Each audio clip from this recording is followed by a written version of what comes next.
So first of all, a badge style logo is a thing. I promise I'm not just making it up.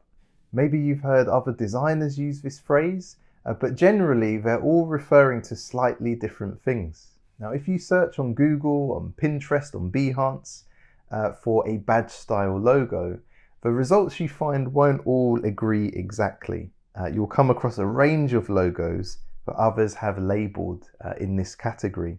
But you will notice many of them have a certain look and feel. And definitely as you look through, you can see some have already curated kind of subcategories. So there's one here, they've labeled vintage style badges and logos. Sometimes they seem to use the word badge and logo interchangeably, which can be confusing. Some like this one here are quite minimal. Some have a real vintage, detailed approach to them. For me, these are maybe a little too detailed to work as an effective logo.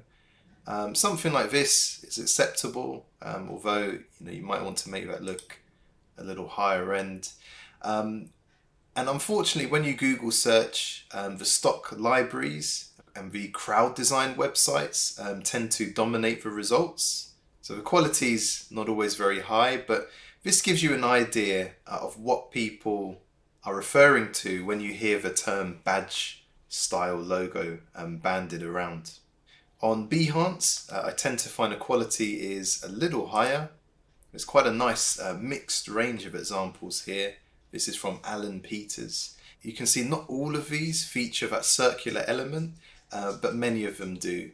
And definitely something they all have in common is a very tight-knit composition. And as we scroll down, and I'll let you look a little closer at some of these, there's a perfect example of a circular one. I think perhaps a little tricky to find a focal point for this. It's got kind of a monogram in the center, but then the text around the outside is an equal size. So it's a little hard there to know where to look first.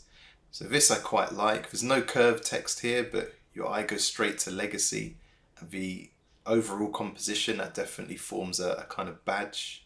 Here, I suppose your eye goes to this. It's like a symbol of fresh produce, which is quite good. And then definitely the next place your eye goes is to the brand name around the outside. So some nice examples here. I'll show you some examples from my own portfolio as well. So this is an example to show just how minimalist you can go with this.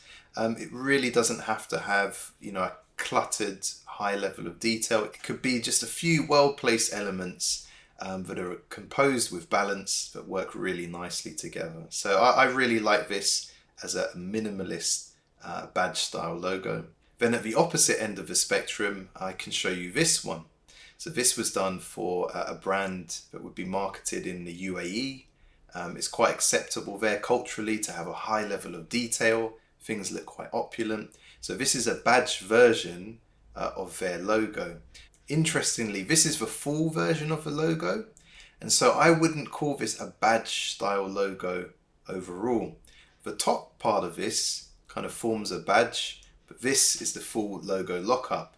So because the full logo, it includes a badge shape, but it's not that this is the logo in its entirety. I would say this is not a badge style logo, but there are elements of this portion of the artwork which work really well and which would form quite a strong badge logo on itself.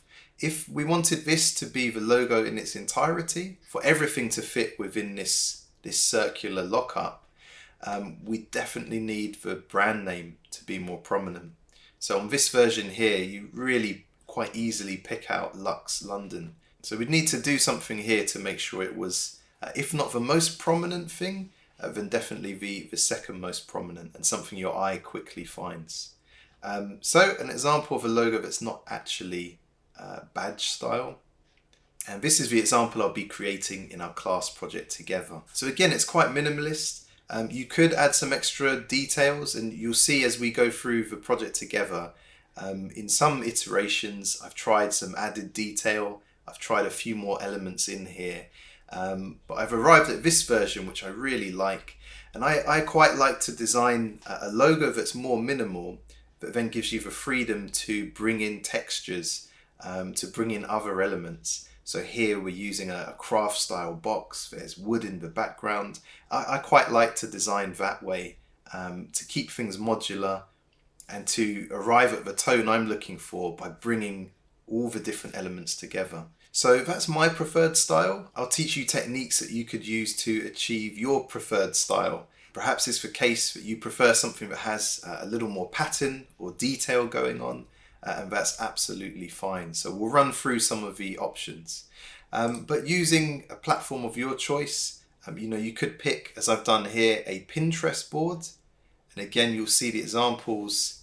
I'll zoom in so this is a little bigger for you.